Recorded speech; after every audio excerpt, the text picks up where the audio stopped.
Here we are. All So how right. are you? I am doing well. I'm doing well. Taking a little bit of a breather from my crazy morning, but I'm doing pretty good. Because what time Oh is it where no. you're at? It's evening for you, right? Yeah, so it's 6:30 here, Okay. PM in the UK. So I think that makes you about 5 hours away from you Yeah, guys. this is 1:30 here. I happen to be on East Coast time, which is how I was able to join you today. Because if I Ah, was still in on in Las Vegas, I wouldn't have been able to do it. So that's great that it just all worked out just perfectly. oh, it's definitely meant to be, see? Yeah. And I think that's the beauty of it all. That's the beauty of technology. I'm sitting here and you're all the way over there, but we can still connect because we're united through music. So Yes. this is really great. Um, Obviously, let's start from the top. Just been chatting away. Let's me get you to introduce yourself and tell us a bit about yourself, please. Sure. Well, I'm Michael Coleman, better known as the Metropolitan Cowboy. You can see from my hat, you never see me without it. And I'm the artistic director of an organization called See Your Shadow Songwriting. And what we are is we are a musical creation entity. We're based out of Phoenix, Arizona, and all we do is bring art to life. So I'm at the top of the pyramid, writing and producing all the songs, and then in the middle, I have my musicians and vocalists that I work with that bring all of the work to life. So it's just really a collaborative network of people who love to create art and just do all sorts of different artistic projects, from the videos that we do to the music that we write to anything artistic. But songwriting is always the flagship of the creative enterprise. That is great. And that's the exciting stuff. Because people don't quite get it sometimes. Because yeah, okay, they're artists that just it's them and their guitar. Yeah. But even at that point, there's still a lot to go with it. There's a lot of collaboration that is involved in making music, in making sure, from the producer to the musicians that are going to actually play the instruments, the people that somebody that's written the lyrics to it. So you embody everything and you bring everything together. Yes, yeah, yes. I Connect mean, the dots. it all starts with my vision, and then I have my network bring my vision to life, and it's really we're really unique in the fact that there's so many folks that are in the network, and we do so many different types of projects. And because you'll never know what's going to come out of this crazy mind of mine. And it's just really good to have the talented folks to be part of the network to come along on a crazy ride with me, no matter what the project is. And I've been really blessed to just have some great people in my circle. That's absolutely I can definitely second that in terms of how diversify you are. So talking about diversification, let's go first into the Christmas track. Yes, Christmas on Cell Block 9 is the current piece that we have out for the holidays, and I'm always so excited about this piece because not only is it a fun piece, it's just a bit of whimsy for the holidays, and even down to the production of the video. We had such a good time putting it all together, just getting together and being silly. Whether it be from constructing, because we constructed the jail cell from scratch, and it actually was where I'm calling you from. Where we're talking from is my creative complex in Ohio.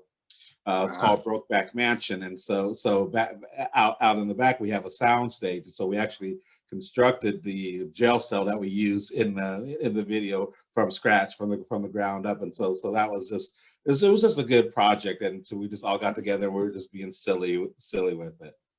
Because it sounds really fun. It's not obviously the same normal Christmas track, and you listen to it.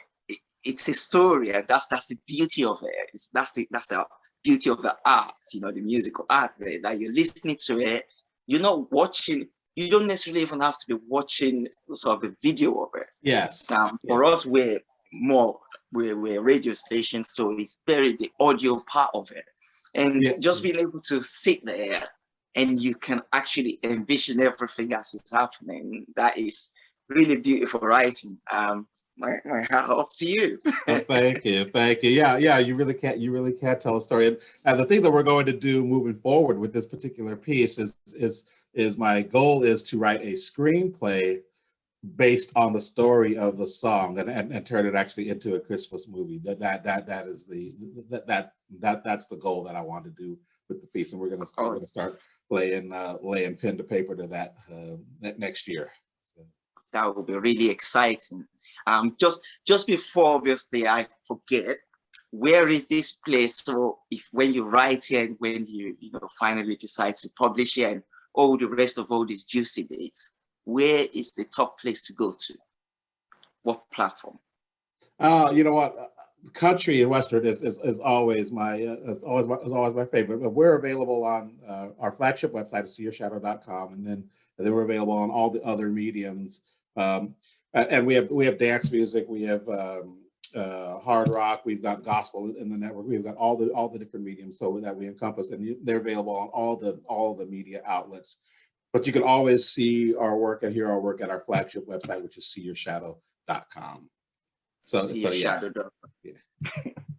That is the place to go.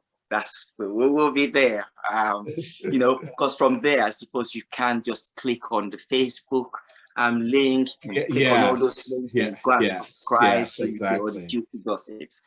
Exactly. We are on Facebook, and Facebook is our preferred medium of social media platform.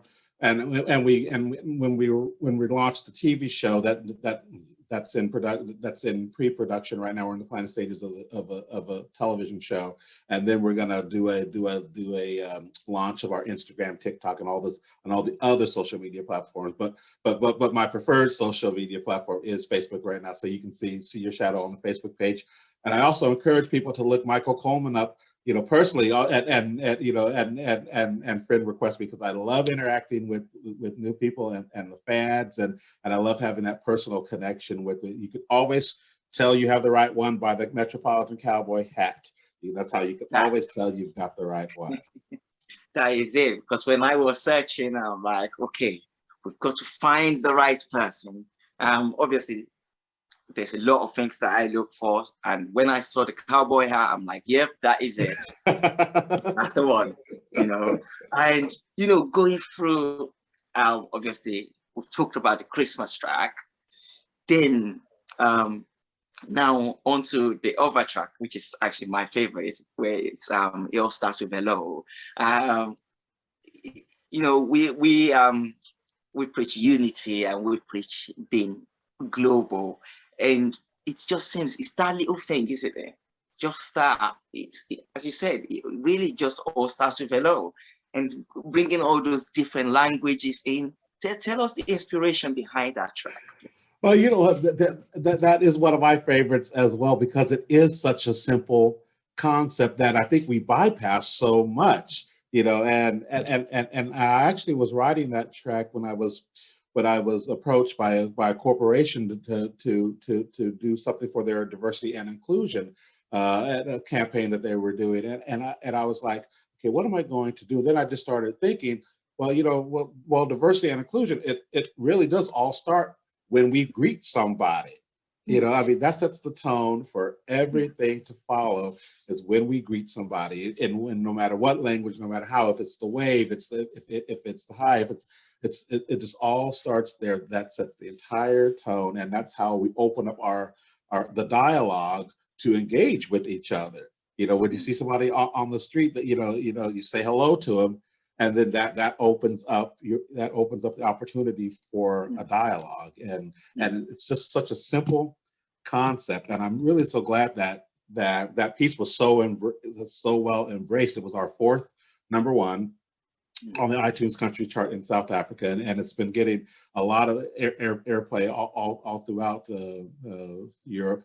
And we were just really, really fortunate because I wasn't even going to release that as a single.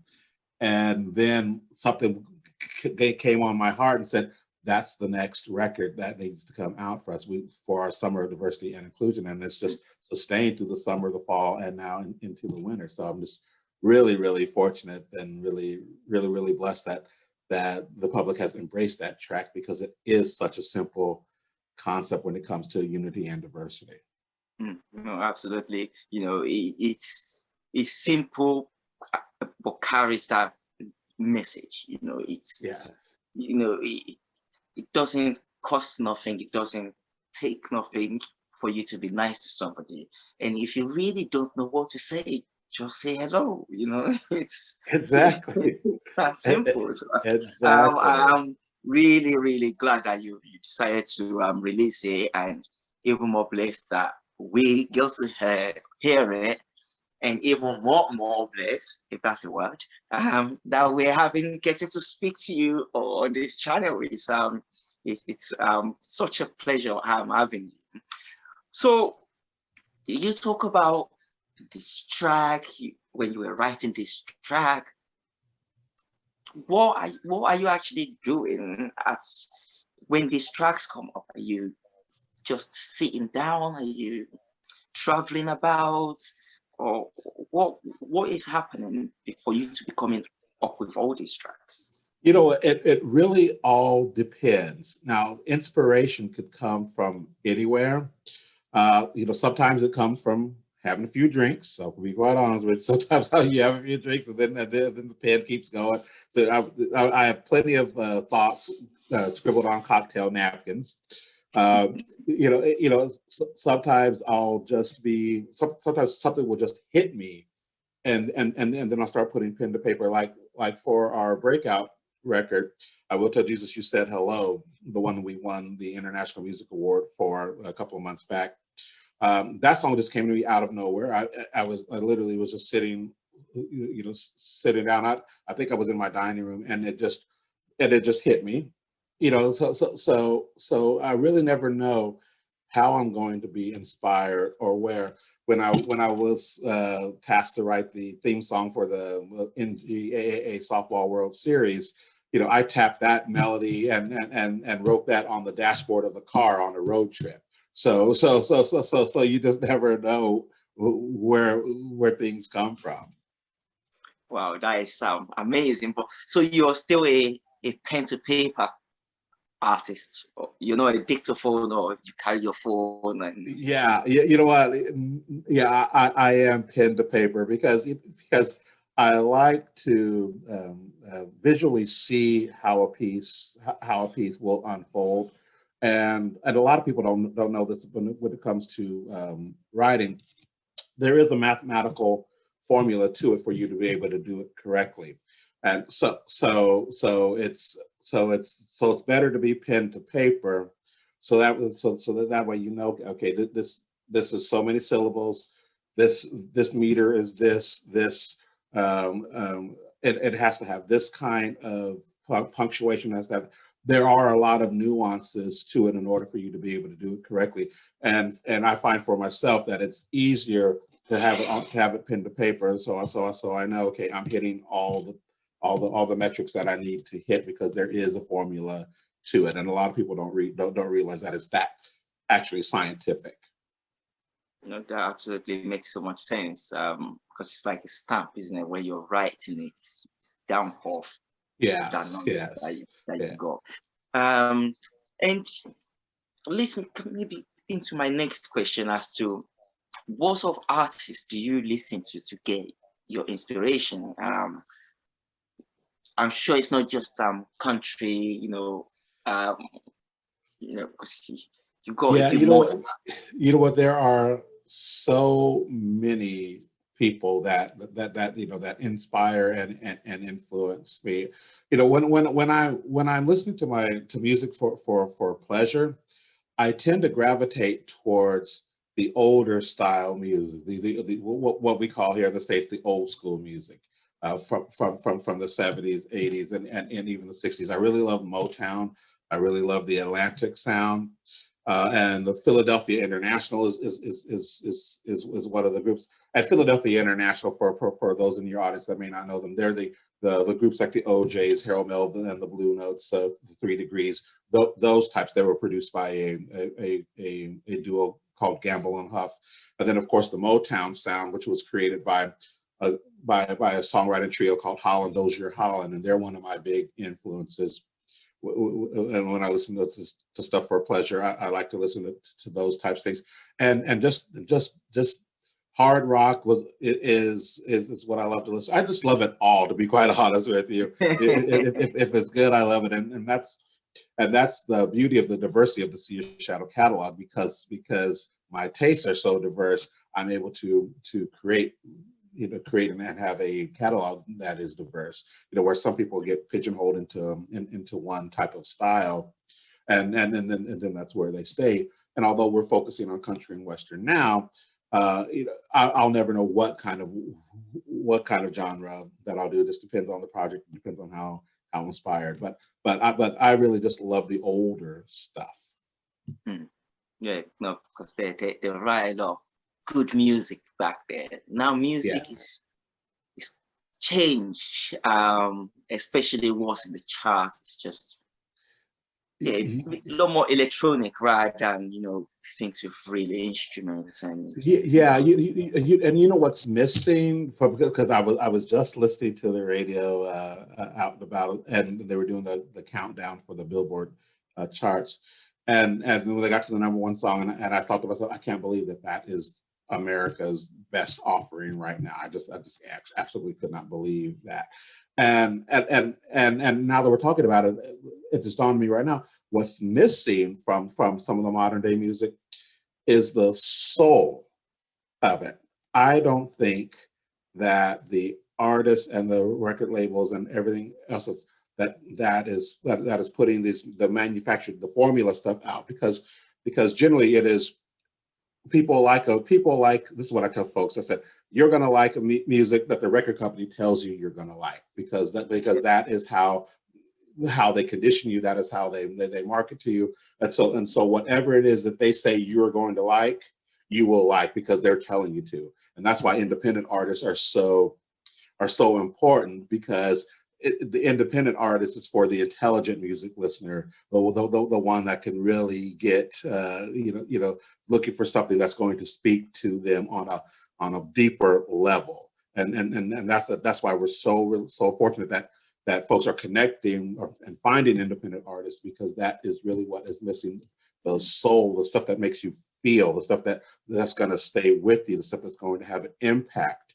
on your life and on your person. And that is really what is missing and so important in today's world. Absolutely. Because we just spoke about 2 tracks, completely different messages, but you get a message out of it.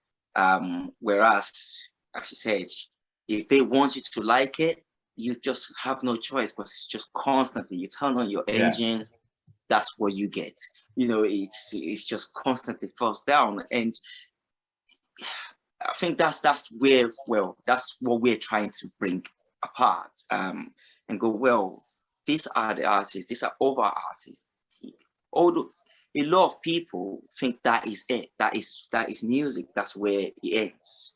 If it's not on the charts, that they think that is, what music is it you're listening to? I've never heard that. Well, you never have, because you're still listening to the commercial radio. And as one of the artists that we had on here said, maybe one day we will actually get to have our own radio to go, okay, you know what? We're just going to, if you want to tune in and you want to listen to the real stuff, not the one that been paid for per listeners, direct connection to the artists, which is exactly what we're doing right now. We're talking to you. The listeners know you're real. You're not just something that's been fabricated because nowadays music can't just be made just like that. You just press a few buttons and press auto record, put a few jingles in it, put a few little auto tune over the track, and that's it. You're there. Yeah, you just have to pay for advertisements, and that's it. Well, as you Yeah, said, this is exactly. And you lose, and this is what I have found, that you lose the musicianship as well in the modern era, because when you think about it, years ago, songs used to have a definite intro, that a musical intro, that got you hyped for what was coming. And then record executives got together and said, no, we can't have 30-second intro because people are too dumb, and then their attention spans aren't good enough. So we're gonna have to cut that down to 10. And then they all got together and said, "Oh no, people are still too dumb. We got to cut this down to 3." And then they all got together and said, "Okay, people are way dumb. So we're gonna every song that comes out has got to have a hard open now." So I mean, but it's us as the consumers. We've got to demand that we have to get what we demand.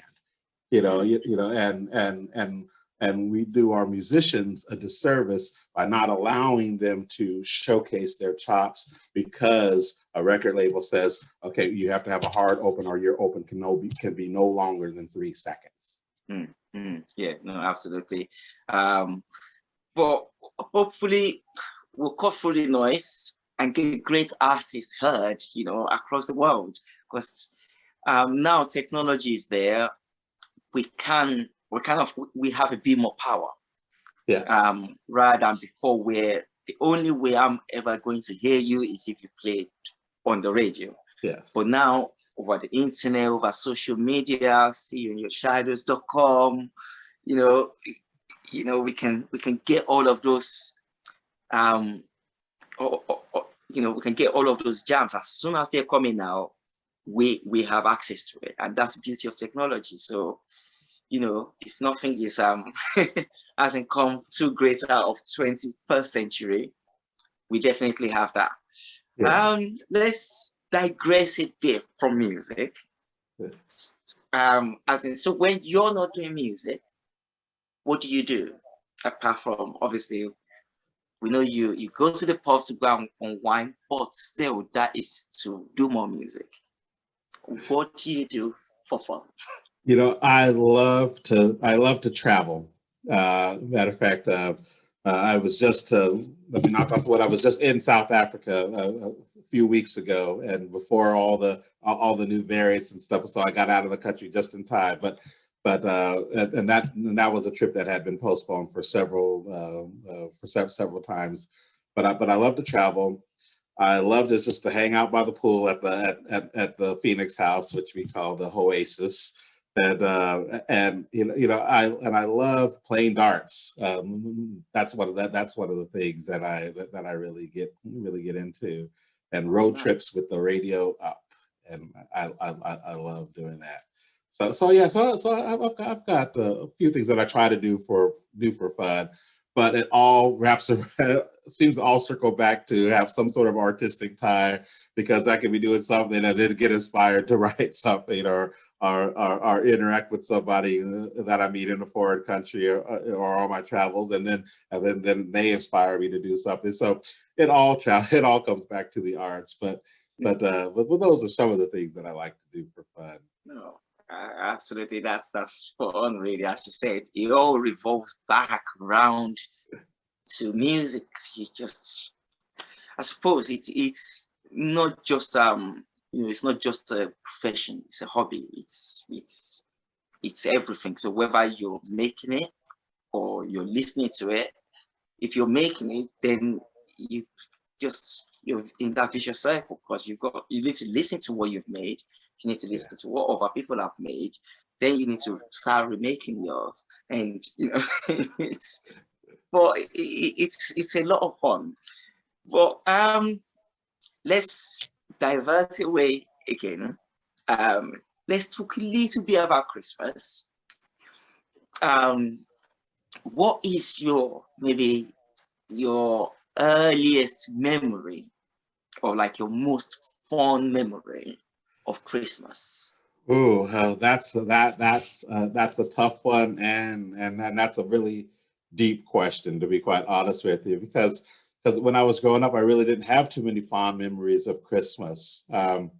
We didn't have, in my family, we didn't have a lot of traditions, and we really didn't celebrate it the way that you would think normal people, what I would call celebrated Christmas. But I do remember one Christmas when I was a kid.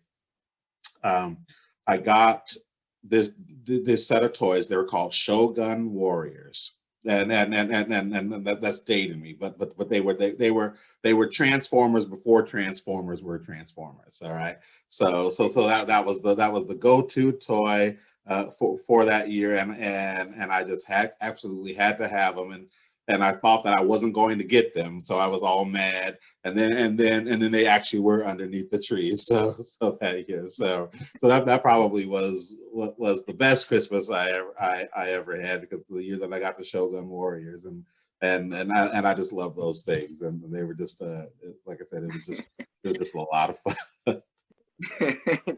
That's amazing. So, well, since we're on the path of childhoodness, what got you into music? At what age did you think, okay, well, I want to do music? You know. Well, you know what? It all actually came sort of by accident. Now, we always had music playing in the house. My mom liked all different types of music. That's how I was exposed to the different genres. But when I was in the 4th grade, a man came to speak at my school. His name was Harry Weisgerber. I'll never forget him. And he was the band and orchestra leader of the junior high school. And where I grew up, if you went to certain elementary school, you were able to be part of the junior high school band and orchestra. It was a special program that they had. So he actually came out to my elementary school and did some recruiting. And I was so inspired by him, you know, that I immediately ran home and said that, you know, told my mom that I wanted to take part of this program. And then, of course, I got all the questions. Well, how much does it cost? You know, we can't do this. We can't afford it. Yada yada blah blah blah. And they were giving you the instruments for free through the special program.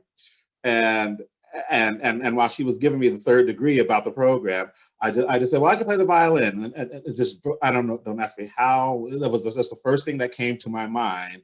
And then that's actually how I got started, because while she was grilling me, I just said, well, I'll play the violin. And then I started taking violin lessons, and that actually was my introduction to music, joining the orchestra and playing violin. Wow. Okay, so you actually started with violin. Yes.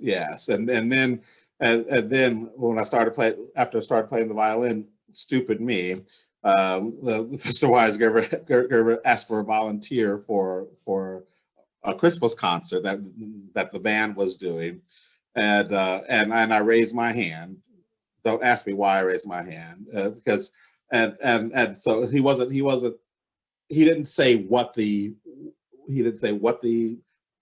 project was, what the instrument was, or everything else. He just asked for a volunteer, and I raised my hand, so then I started, and the project was playing the xylophone and being the soloist at the Christmas concert that year. And so I went from being in the orchestra to doing the concert band, and my introduction to the concert band was me playing the xylophone at solo at a Christmas concert, and then I just joined the band and was involved ever since. Wow, that sound that sounds like it was actually just meant to be. It's a story you've been reading, that okay, you're gonna be there, and then now they say you're gonna be the great man that you are right now. You know, it's yeah. I'm glad you raised your hand, right? Yeah. So am I. I mean, because I actually did get a standing ovation at that concert, and I was nervous as all get out, but when it was all over, I did actually get a standing ovation. So I was excited about that. That's an amazing story. That's really great. So, well, just to wrap up, I would like to say thank you so much for coming on this episode of Meet the Artists, Christmas special. See, Is there anything you like to, say to us to wrap up? I would love to say to all your listeners and all your fans two things. And we talked about this briefly. Just be kind to each other. That just goes so much. And and with the holidays coming up, people need a little bit of extra kindness right now. And that's something that you can give folks for free. And just remember that you never know someone's story until you ask them to tell it to you. Mm, mm, I think. Mm. That is very deep. Well, thank you so much for that. And it's been such a pleasure meeting you. And I'm sure we'll catch up again soon on your next time. Well, project. likewise. And next time I'm across the pond, I will tell you that I'm on my way, and Oh, we'll see about getting together. oh, it'll be perfect. We'll be so glad to welcome you. Take care. All right, ciao. Bye. More music variety on Power Ace Radio. This is Power Ace Radio.